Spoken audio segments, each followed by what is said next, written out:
Mold in the classroom. Debs mentions that she got very sick along with students in her classroom. So you know it was really bad when the kids are sick too. Usually it's the teachers that feel it first because being older, our toxic loads, our toxic buckets are much more full than the students. But with the students getting sick too, we know it was extremely bad. 15 years ago, mold issues were hidden. I just wanted to talk about mold in the classroom for a minute because I see, especially in Pans and Pandas groups, where parents post and say, always comment on how their child is either worse at school or flares at school, or they're seeing a pattern around school, and schools are notorious for mold. Why? Because they have flat roofs. Anything with a flat roof is going to leak. And with schools and churches and gyms and all these places with flat roofs, the budget's not always going to fix leaks fully and properly and replace damp material and everything that we know now after being, learning so much about mold. We know how quick we have to be to dry things out and replace affected material. But these places just don't have the budgets or the people watching it or the knowledge, there's so many layers here, to prevent these problems. And schools are bad. And even with our own son, Isaac, that was a mouthful.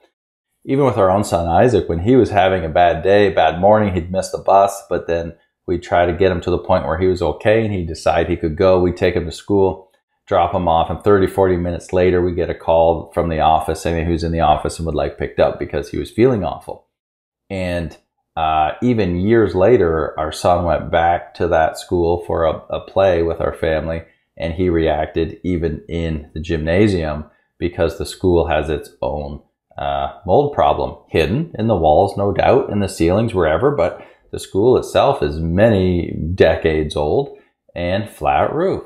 Okay, so schools are notorious for mold, especially portables too.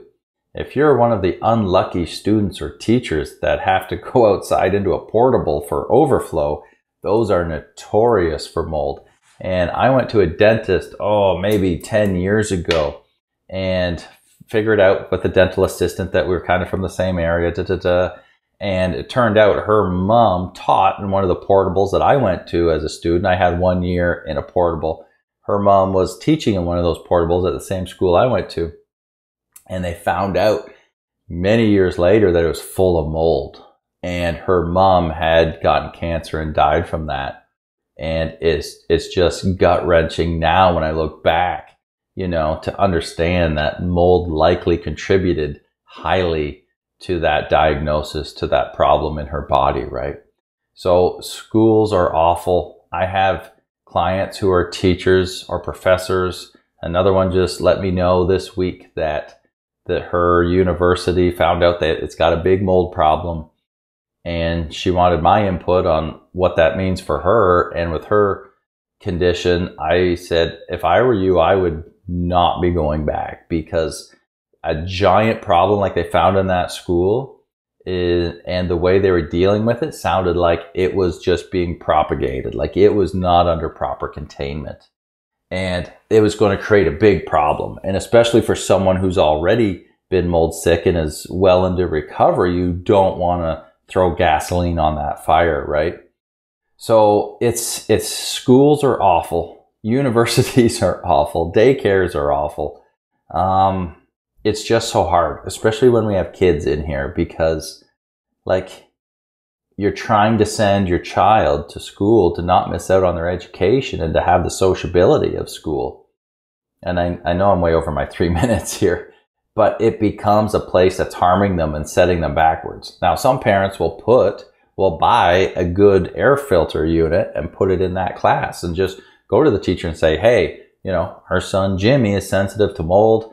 I suspect there could be mold. Or don't even say that. Just say, hey, I want to do this just for his, health issues. Don't say the M word if you don't want to, in case someone gets defensive about, oh no, I've got a clean classroom. And put a unit in there by Jimmy's desk, hopefully somewhere that he can benefit the most. But at the same time, you're kind of scooping the ocean out with a tablespoon. Like, is it enough to help? If that room's door is closed and you have some sort of control, but at the same time, it's got that cold air return and then the heating or cooling coming in. It's always exchanging air. Are you really, if it works, great. If you can afford to put one in there, do it. It's just a tough situation. And I don't have the answer because just like any building, it has to be remediated and treated properly. But I just want to make sure you guys know and are aware that if you're seeing a pattern with your child or if you're staff at a school and you feel worse at work, that they're notorious for mold because of the flat roofs and the low budget and people that don't know to look for this stuff. So schools, portables, they're very high on the list of most moldy places. So just be careful. I wish I had something to give you a shortcut that would fix all that, but I don't. It's just a matter of keep healing your body and keep staying away from exposure as much as you can. And for some kids, like our son Isaac, ended up being homeschooled because you combining the school stress with the mold of school stress, plus the physical problems of mold and mycotoxin, what they had done. We had to school from home, and that gave him another level of protection. So that's something as a parent you may have to think about coming up too. But as staff, you have to decide if it's affecting you, if it's really bad. You have to decide if it's worth it or not, because your health should be priority number one. All right? Do you have questions about mold in your home or body? Book a consultation with Matt, aka the Mold Man, to guide your home and body to the next level of healing.